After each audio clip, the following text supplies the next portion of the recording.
The following opinions are solely those of BoatTest.com and its test captain. Hi, Captain Steve for BoatTest.com, and today we're going to investigate several solutions for repowering stir drive and inboard boats. Replacing old engines can be less costly than you might think, depending on the condition of the engine, but in nearly all cases, repowering is virtually the only way to protect your investment in the boat and have the family fun that goes with it.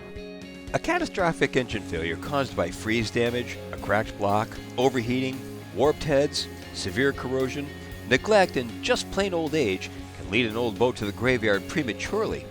While the fiberglass will last forever, the engines, no matter what the brand, will not. And if the engines are not repaired, the family's investment and their fun on the water turns to toast.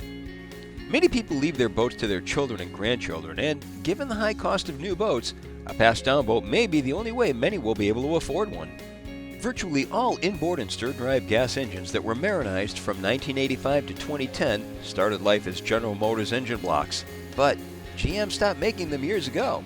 So today, they're not available from any marinizer, and even remanufactured engines are largely no longer available.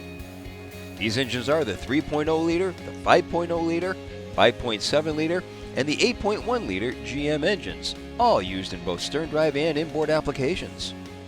That means that hundreds of thousands of boats that are powered by those old engines risk becoming worthless if their engines have catastrophic failures, lose power, or deteriorate over time. Now the good news. Quicksilver, a division of Mercury Marine, is building those old engine designs as brand new engines from scratch, from the block on out. More good news.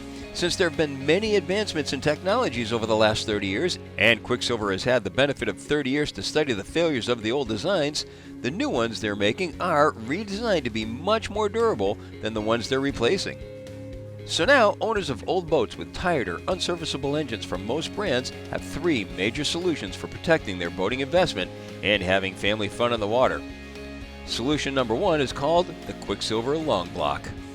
It is the least costly way to resurrect an engine that has a damaged block. Least costly, that is, if all other parts needed for an operating engine are serviceable. And here we see on the table what is not included. By reusing everything except the long block itself, which contains the pistons, valves, crankshaft, and oil pan, substantial savings can be made in parts. Obviously, unless you can do the assembly yourself, there will be considerable labor costs with this solution. Taken together, the parts needed to complete the job will cost 2 to 3 times as much as the long block itself, if purchased new. Here are the major parts needed to make the long block into an engine. The intake manifold needs to be reused from the old engine, and it better be perfectly clean. The exhaust system's components without corrosion or cracks. The throttle body for MPI engines or the carburetor. The parts of the distributor in good condition. The raw water pump. The engine coupler. Electrical components including the alternator and starter motor, and gaskets, and the fuel delivery system. The trouble with buying a long block is that sometimes it's not obvious what caused the original block's failure in the first place. If it's not freeze damage, it's usually a fault in the fuel or ignition system. Which brings us to solution number two, a Quicksilver crate engine. Remember, just like the long block, Quicksilver is the only company that is making these legacy engines. As can be seen on the table, there are only 6 major parts that have not been incorporated into the crate engine, including all of the parts that may have caused failure in the original engine.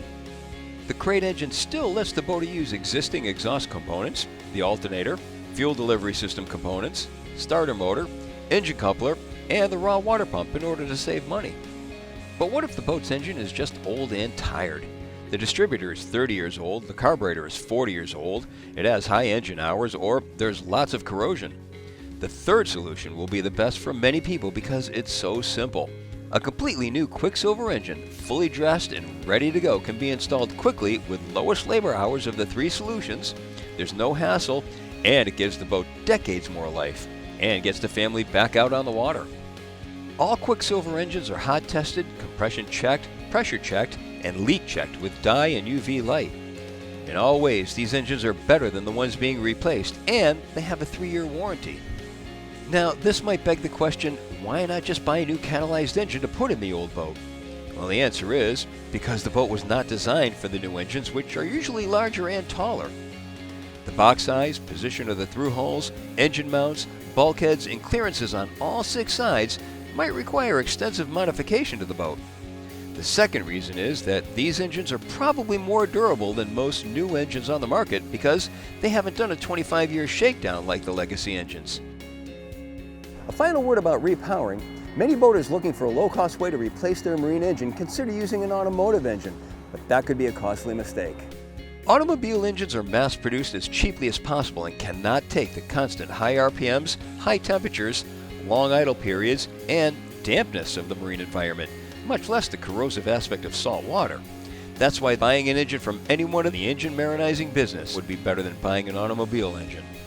That's our report on 3 Quicksilver solutions for repowering and protecting your boating investment. For BoatTest.com, I'm Captain Steve. We'll see you on the water.